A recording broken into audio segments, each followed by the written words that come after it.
In my previous class, I have given you so many fluency words. Again, I am going to give you some fluency words. You can say these are the fluency words, or you can say these are the some phrasal verbs. पहला phrasal verbs हमारा लिखा हुआ है for granted. For granted हल्के में लेना, किसी को हल्के में लेना. बहुत बार बोल देते हैं यार इस चीज को हल्के में मत लेना, तुम मुझे हल्के में मत लेना. तो इंग्लिश में बोलेंगे don't take me for granted. क्या बोलेंगे? Don't take me for granted. जैसे मेरे भाई को बेटा हल्के में मत लेना, बहुत पहुंची हुई चीज है वो. तो इंग्लिश में क्या बोलेंगे? Don't take my brother for granted. अच्छा, तुम मुझे हल्के में लेते हो. इसमें हम सारा रिवीजन करते हैं, जितना भी अभी तक मैंने पढ़ाया है, do, does, did, will, could, should, ये सब में हम रिवीजन करते हैं. तुम मुझे हल्के में लेते हो, प्रेजेंट, तो कैसे बोलेंगे? You take me for granted. Past में ले जाओ, तुमने मुझे हल्के में लिया था, तो you take me for granted present, you took me for granted. तुम मुझे हल्के में लोगे, कैसे बोलेंगे? You will take me for granted. तुम मुझे हल्के में ले रहे हो, कैसे बोलेंगे? You are taking me for granted. तुम मुझे हल्के में ले रहे थे, you were taking me for granted. वो तुम्हें हल्के में ले रहा होगा, इसलिए उसको ऐसा भुगतना पड़ा, तो वो ले रहा होगा, उसके लिए will be, he will be taking you for granted. Perfect. तुमने मुझे हल्के में ले लिया, कैसे बोलेंगे? You have taken me for granted. उसने मुझे हल्के में ले लिया, he has taken me for granted. Okay, मैं तुम्हें हल्के में नहीं लेना चाहता. want to के साथ में I don't want to take you for granted. I don't want to take you for granted. मुझे दूसरों को हल्के में लेना पड़ता है, कैसे बोलेंगे? I have to take others for granted. कहीं भी इस्तेमाल कर सकते हैं, कैसे भी हम इसका इस्तेमाल कर सकते हैं.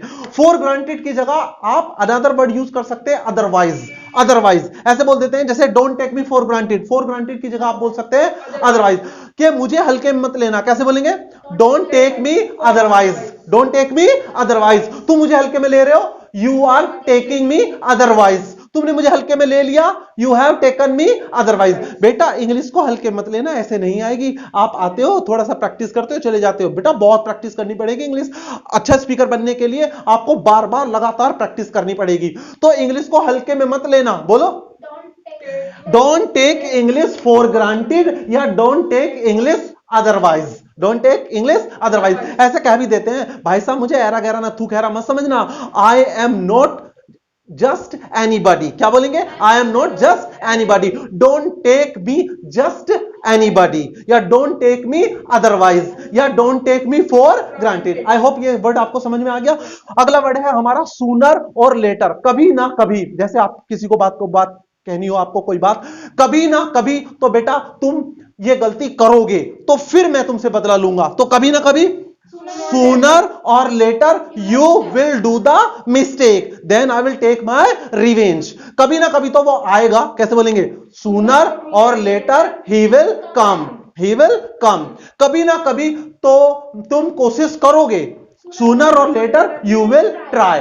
ठीक है, ये भी समझ में आ गया. अगला वर्ड है हमारा बिलीव इट और नॉट. मानो या मत मानो. जितने भी मेरे स्टूडेंट हैं, मैं सभी को प्यार करता हूं, चाहे तुम मानो या मत मानो. तो कैसे बोलूंगा? बिलीव इट और not, I love my all students. है ना? तुम मानो या मत मानो. तुम अच्छे इंग्लिश स्पीकर बन गए हो, चाहे तुम मानो या मत मानो. बिलीव इट और not, you have become a good speaker. ठीक है, मानो या मत मानो, कहीं भी हम लगा सकते हैं. बिलीव इट और नॉट. ओके, नेक्स्ट वर्ड है हमारा कीप इन माइंड. ध्यान रखना. Keep in mind. Keep in mind, ध्यान रखना, आगे से ऐसी गलती ना हो जाए. कैसे बोलेंगे? Keep in mind, don't do this kind of mistake again. Don't do this kind of mistake again. भाई साहब ये सारे वर्ड है ना, अपने दिमाग में रख लेना आप. तो कैसे बोलेंगे? Keep in mind all these words. याद रखना, अपने दिमाग में बैठा लो इस बात को, आपको ये सारे वर्ड इंग्लिश में यूज करने हैं. तो कैसे बोलेंगे? Keep in mind, you have to use all these words in your English या in your conversation. Is this clear? ये भी समझ में आ गया. अगला वर्ड है हमारा at whose behest. किसके इशारे पर? तुमने किसके इशारे पर ऐसा किया? कैसे बोलेंगे?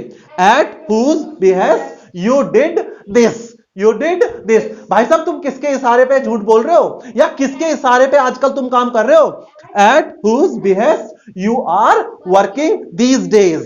है ना, ये भी बहुत आसान है. लास्ट वर्ड है हमारे पास safe and sound.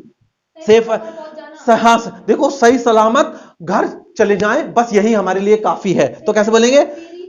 We see a safe and sound we reach home. That this is enough for us. तो कहीं भी हम यूज कर सकते हैं. These are clear to you? These are clear to you?